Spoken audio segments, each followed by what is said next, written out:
ప్రియా ఏడవకమ్మా.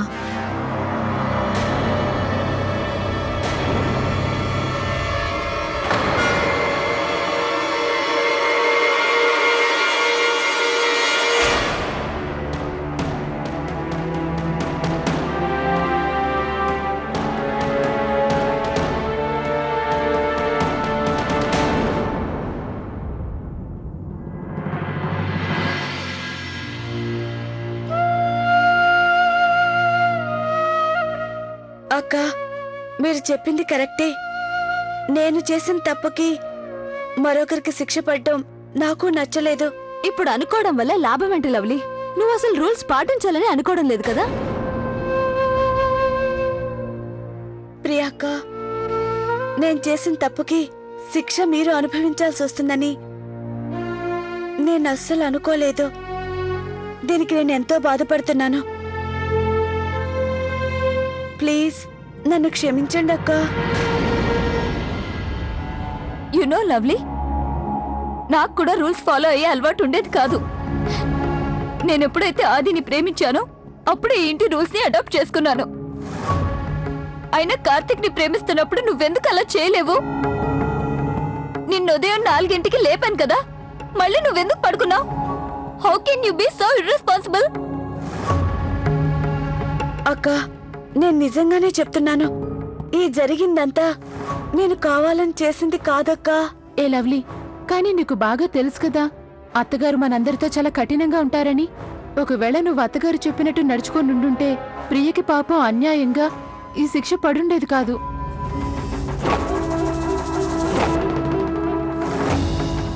వదిలే మీనాక్షక్క, తను స్వయంగా మారాలనుకునేంత వరకు ఇక మనకి ఇలాంటి శిక్షలు తప్పవు. అక్క, నేను ట్రై చేశాను కానీ లేవలేకపోయాను. ఒప్పుకుంటాను, నేను ఈ రోజు వరకు ఎలాంటి రూల్స్ ఫాలో అవ్వలేదు. బట్ ఐ ప్రామిస్, మీరు నేర్పినవన్నీ నేర్చుకుంటాను. ఇంటి నియమాలన్నీ చక్కగా పాటిస్తాను. ఇక మీ అందరికీ నా వల్ల ఏ ఇబ్బంది కలగనివ్వను. చాలు లవ్లీ, ఇక మా బాధలేవో మమ్మల్ని పడనివ్వు. నువ్వు బయటికెళ్ళు. అయినా నువ్వు చేయాల్సిన సాయం ఏదో ఇంతకు ముందే చేసేసావుగా.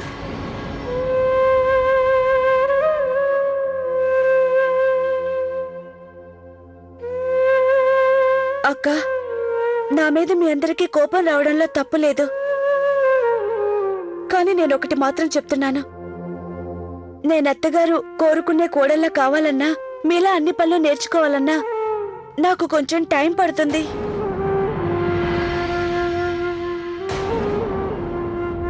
అందుకు మీ అందరి సపోర్ట్ నాకు కావాలి.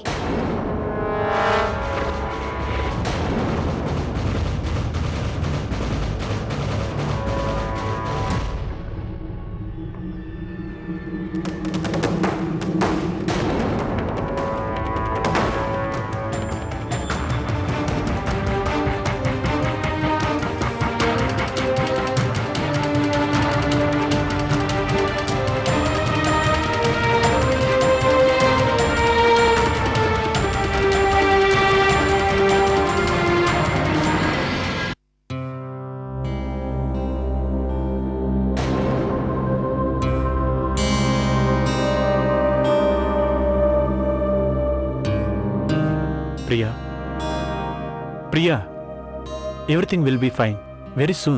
Trust me. Really? That's very easy to say, na? ఎందుకంటే రోజంతా పస్తులు ఉండాల్సింది నేను, నువ్వు కాదు కదా. అది కూడా వేరొకరు చేసిన తప్పుకి. ప్రియా, నేను అర్థం చేసుకోగలను నీకెంత బాధగా. ప్లీజ్ ఆది, అత్తయ్య గారు చాలా స్ట్రిక్ట్ అన్న విషయం నాకు బాగా తెలుసు. కానీ ఈ రోజు అర్థమైంది ఆవిడ అన్ఫేర్ అని కూడా. తప్పొకరు చేస్తే శిక్ష మరొకరికి వేసింది. పైగా నువ్వు అక్కడ ఒక్క మాట కూడా మాట్లాడలేదు నాకు వేసే శిక్ష అన్యాయమని. I'm your wife Aadi. How can you keep quiet? Priya, Priya, listen to me. Please understand. You know very well, మేమెవరూ అమ్మ మాటకి ఎదురు చెప్పలేము. ఒకవేళ నేను అలా చేసుంటే పరిస్థితి ఇంకా కఠినం అవుతుంది. వావ్ ఆది, నువ్వు నీ వైఫ్ కి తప్పు లేకుండా శిక్ష పడుతుంటే చూస్తూ ఉండగలవు, కానీ మీ ఫ్యామిలీ మెంబర్స్ ని మాత్రం ప్రశ్నించలేవు. ప్రియా, ఇది తప్పని తెలుసు. ఇప్పుడు నువ్వు లవ్లీ మీద ఉన్న కోపం నా మీద చూపిస్తున్నావు. Stop crying. ఏడవకు. చూడు, నీకు వేసిన శిక్ష నాకే కనుక వేసిందనుకో, ఆ బాధతో నేను ఈ రోజంతా ఆఫీసులో పనిచేయగలనో లేదో, ఎందుకంటే ఈ విషయాన్ని నేను ఏమాత్రం అంగీకరించలేకపోతున్నాను. Please stop crying.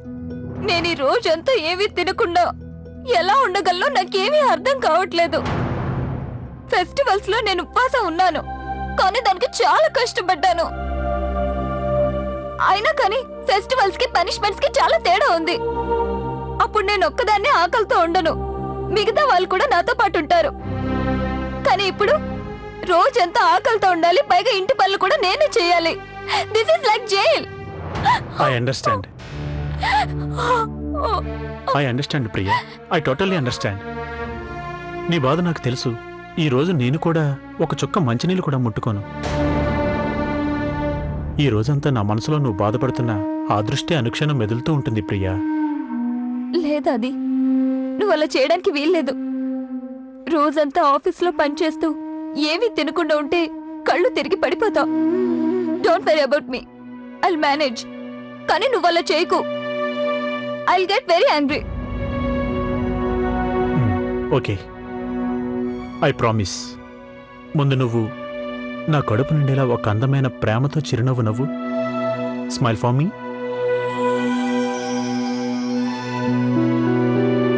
సరే నువ్వు వెళ్ళు, లేదంటే ఆఫీస్కి లేట్ అవుతుంది.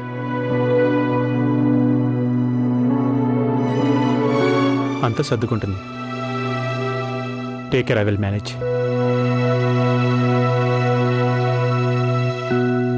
అంతా సర్దుకుంటుందని నువ్వు చాలా తేలిగ్గా చెప్పావు, కానీ రోజంతా ఆకలితో పస్తులు ఉండడం చాలా కష్టం. లవ్లీ, నేను నీ మేలుకోరి ఎప్పుడు ఏది చెప్పినా నువ్వు వెంటనే ఏడుపు మొదలు పెడతావు. నా మీద ఎవరికి ప్రేమ లేదు. ఈ ఇంట్లో అందరూ నన్ను ద్వేషిస్తున్నారు. నేను చాలా చెడ్డదాన్ని అనుకుంటున్నారు.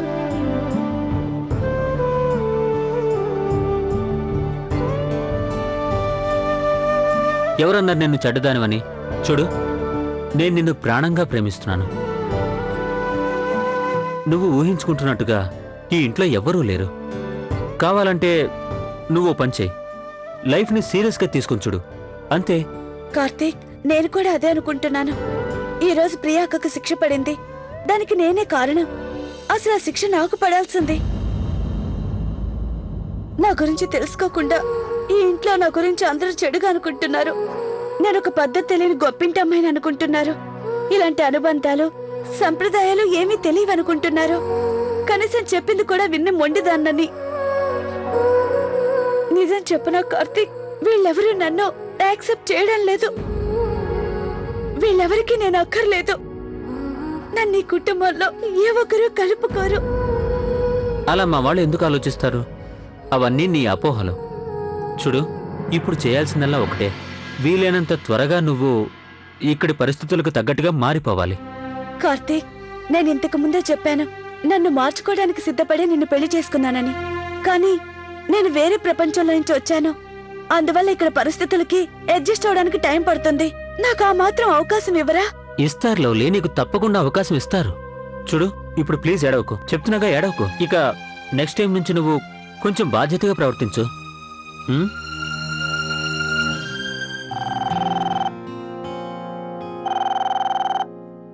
హలో, నమస్కారం వియ్యంకుడు గారు. నేను మీ వియ్యంకుడు మాట్లాడుతున్నాను. అరే నమస్కారం బావగారు, చెప్పండి. అంతా కుశలమే కదా? అంతా కుశలమే. మీరెలా ఉన్నారు? అది మాలతి మీతో ఏదో ఒక విషయం మాట్లాడాలట. మాట్లాడతానివ్వండి. ఇస్తాను, మాట్లాడండి. నమస్కారం అన్నయ్య గారు. నమస్కారం చెల్లమ్మ గారు. మీ అమ్మాయితో మాట్లాడతారా? లేదు లేదు, మీతోనే మాట్లాడాలి. నేనేమనుకుంటున్నానంటే, పిల్లల పెళ్లి పూర్తి సంప్రదాయబద్ధంగా జరిపించాం కదా, ఇప్పుడు ఒకసారి అమ్మాయిని పుట్టింట్లో పిండి వంటలు విందుకు పంపిస్తారా? తప్పకుండా. పిండి వంటలు తినాల్సిందే కదా. ఏమండి, పిండి వంటల గురించి ఎవరితో మాట్లాడుతున్నారు? వియ్యపురాలి గారితో. ఇలా ఇవ్వండి, నేను మాట్లాడతాను. మాట్లాడు. హలో, నమస్కారం వదిన గారు. నమస్తే వదిన గారు. మీరు మీ అన్నయ్య గారితో ఏదో చెప్పారట? అది నేనేమడిగానంటే పిండి వంటల విందుకు మా అమ్మాయిని ఇంటికి పంపిస్తారా అని. తప్పకుండా తీసుకువెళ్ళండి. పెళ్లి పూర్తి సాంప్రదాయబద్ధంగా జరిగినప్పుడు ఇక ఈ ఆచారం మాత్రం ఎందుకు చేయకూడదు? కానీ మాకు అర్థం కానిది ఒకటే, మీకు ఈ ఆచారాలు సాంప్రదాయాలు పద్ధతుల గురించి ఏమీ తెలియదు కదా. మీరు చెప్పింది నిజమే గాని వదిన గారు, కానీ మీలాంటి వాళ్లతో వియ్యం అందుకున్నాక మేం కూడా కొద్ది గొప్ప తెలుసుకున్నామండి. అదేగాక ఇంకో విషయం ఏంటంటే ఈ విందు సాకుతో మా అమ్మాయిని చూసినట్టు కూడా ఉంటుంది కదా. అవును, నిజమే. లవ్లీని మా ఇంటికి తీసుకురావడానికి తారా అభయలను పంపిస్తానండి. అలాగే పంపించండి. థ్యాంక్స్ వదిన గారు, చాలా చాలా థ్యాంక్స్. కిట్టు, మిఠాయి షాప్ లో డబ్బులు ఇచ్చాను, ఇంకా బ్యాండ్ వాళ్ళకి ఇవ్వాలి. పైకి వెళ్లి లవ్లీ కార్తీక్లను మిగతా వాళ్లను కిందకి రమ్మను. ఎందుకు? సరే సరే, మంచిగా వెళ్ళి పిలుచుకొస్తాను.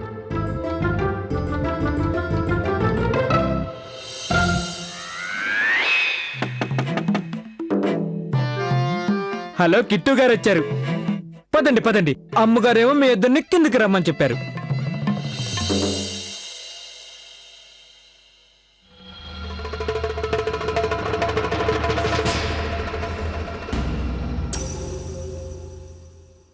ఏయ్ లవ్లీ, నువ్వు ఏడుస్తున్నావా? ఏడుపు కాదు, కంట్లో ఏదో నలిసిపడింది, అందుకే నీళ్ళొస్తున్నాయి. అవునవునవునవునా. అయితే నువ్వు పంచే కళ్ళులా పెద్దగా చేసి అప్పుడు నీ అరిచేతిలో కొన్ని నీళ్లు తీసుకొని టప్ టప్ టప్ అని కొట్టుకోలేప్పుడు క్షణంలో నిలిచిపోతుంది. సరే సరే, పదండి, త్వరగా పదండి. ఒకవేళ మీరు రాలేదంటే అమ్మగారు మళ్ళీ నన్నే పంపిస్తుంది మిమ్మల్ని పిలుచుకురావడానికి. కార్తీక్, నేను చెప్పేది విను. ఈసారి లవ్లీకి బాగా అర్థమయ్యేలా సముదాయించు. అమ్మగారు చెప్పినట్లు చేయకపోతే తను శిక్ష అనుభవించాల్సిందే. అప్పుడు తనకు నిజంగా కళ్ళలో నుండి టప టప టప టప టప కన్నీళ్లు తప్పు. అలాగేనయ్యా, 2 నిమిషాల్లో మేము కిందకు వచ్చేస్తాం. రండి రండి, త్వరగా కిందకి రండి. మళ్ళీ ఏం జరిగి ఉంటుంది?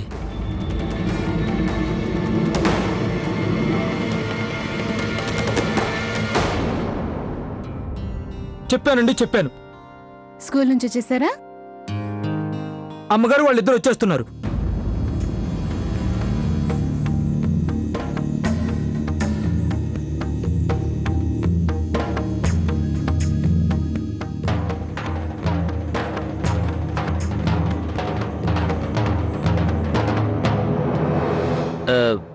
ఏమైందమ్మా, నువ్వు అందరినీ కిందకి రమ్మన్నావట?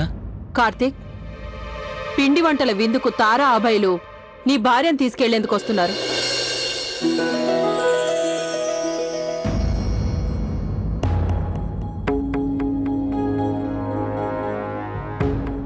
తాతగారు, పిండి వంటల విందు ఎందుకు చేస్తారు? నాన్న, ఇది కొత్తగా పెళ్ళైన ఆడపిల్లకు పుట్టింటి వాళ్ళు చేసే చిన్న ఆచారం. అక్కడ ఆడపిల్లకు ఎన్నో రకాల పిండి వంటలు చేసి పెడతారు. అయితే పిన్ని వెళ్ళిపోతున్నా? లేదు నాన్న, ఈ ఒక్కరోజు కోసమే వెళుతుంది, రేపటికల్లా వచ్చేస్తుంది. మరి నా కోసం ఏం తెస్తారు? నేను మీ అందరి కోసం బోల్డ్ అని గిఫ్ట్లు తెస్తాను. ప్రామిస్? ప్రామిస్. అరే, ఇదేం విచిత్రం అమ్మగారు. లవ్లీ వాళ్ళ పుట్టింటికి వెళ్ళిపోతుంది, పుష్టిగా కమ్మగా చేసిన పిండి వంటలన్నీ దిట్టంగా లాగిస్తుంది. కానీ మన ప్రియ ఈ రోజంతా ఆకలితో చావాల్సిందేనా? ఇది పూర్తిగా అన్యాయం కదా.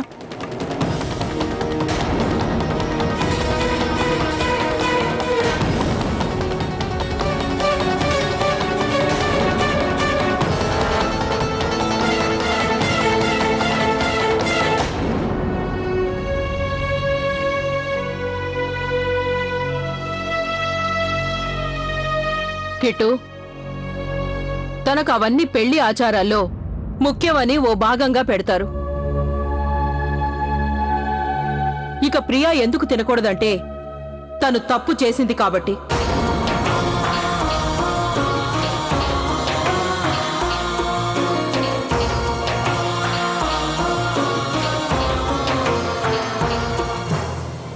నేను నీకు బాధ్యత అప్పగించాను.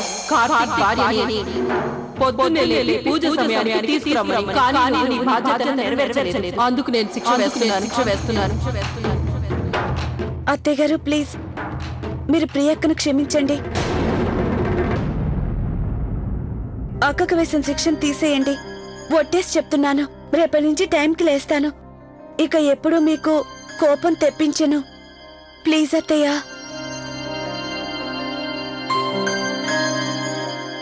చూడు, నా నిర్ణయాలు ఎన్నటికీ మారవు.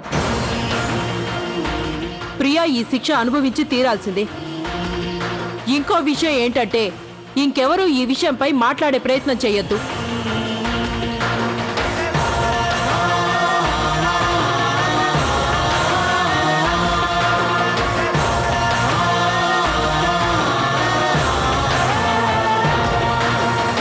కిటో, వెళ్ళు, షాప్లో పని చూసుకో. అమ్మ మీనాక్షి, పిల్లల్ని పైకి తీసుకెళ్ళు. అలాగే అత్తగారు. పదండి పిల్లలు. నాన్న అన్ను వచ్చేయమ్మా, పదండి.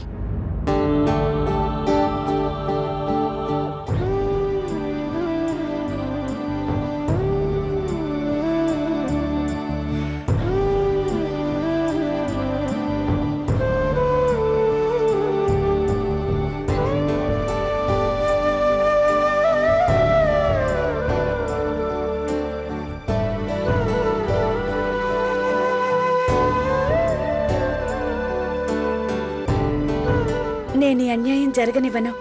ఏదేమైనప్పటికీ ప్రియాక్కకు భోజనం తినిపిస్తాను.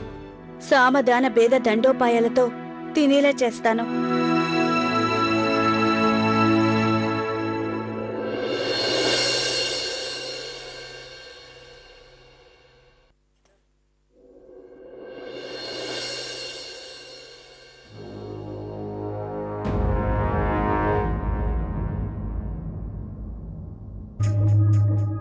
అక్క ఒంటరిగా ఉన్నారు, వెళ్ళి రిక్వెస్ట్ చేస్తాను.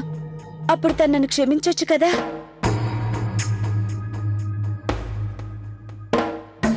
ప్రియక్క, ఏంటి? అక్క ప్లీజ్ నన్ను క్షమించండి. Please forgive me.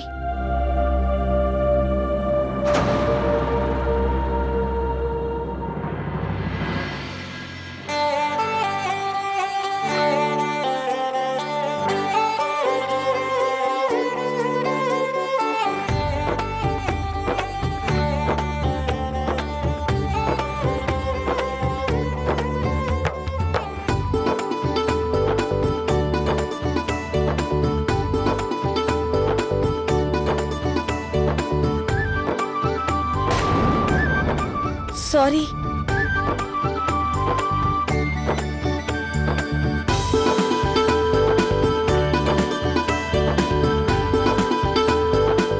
ఏమైంది నీకు? నన్నెందుకు కాపీ చేస్తున్నావు? లేదక్క, నేనెందుకలా చేస్తాను? నేను మీకు హెల్ప్ చేస్తాను. అలా చేస్తూ చేస్తూ మీ దగ్గర పనులు నేర్చుకుంటాను. No thanks. నువ్వు చేయాల్సిన సాయం కన్నా చాలా ఎక్కువ చేసావు. నేనిప్పుడు దాని ఫలితాన్ని అనుభవిస్తున్నా.